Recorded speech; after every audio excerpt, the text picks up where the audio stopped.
Yes, good afternoon sa lahat dyan. Mga kapaksiw, marami tayong ukay-ukay dito, ha? Huwag kayong mag-alala. Ayan ang ating ukay-ukay, pero hindi talaga to siya galing sa ibang bansa. Ito po yun ay mga suot lang ng aking mga apo, na hindi na nila sinusuot kasi ay parang hindi na magkakasya sa kanila, mga kapaksiw. Ayan, ito may damit po ako na maganda din. Ayan, oh. Maganda mga kapaksiw, oh. Yes, ayan. Ito mga kapaksiw, pag binili mo to na sa 100, get. Pero sa akin lang, 20 pesos lang ito mga kapaksiw. Ayan na mga kapaksiw. Sige.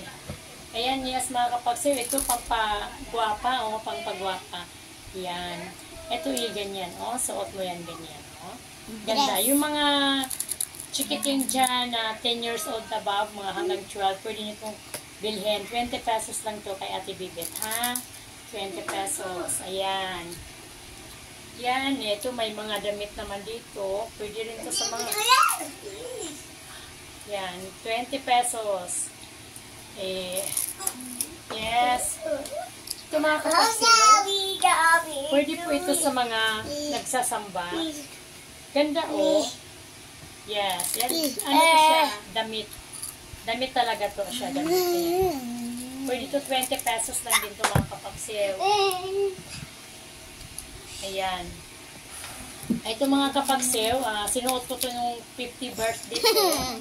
Ayan, 2 years ago na ito mga kapaksiw. Ayan, ibibenta ko lang po ito ng 20 pesos. So, biro mo. Ang gaganda ng mga tela. Ay! Naku mga kapaksiw, hinila pa. Huwag! Yan mas mga kapaksiw, ito pa o, pang 7 years old. Anak o, ganda. Ay!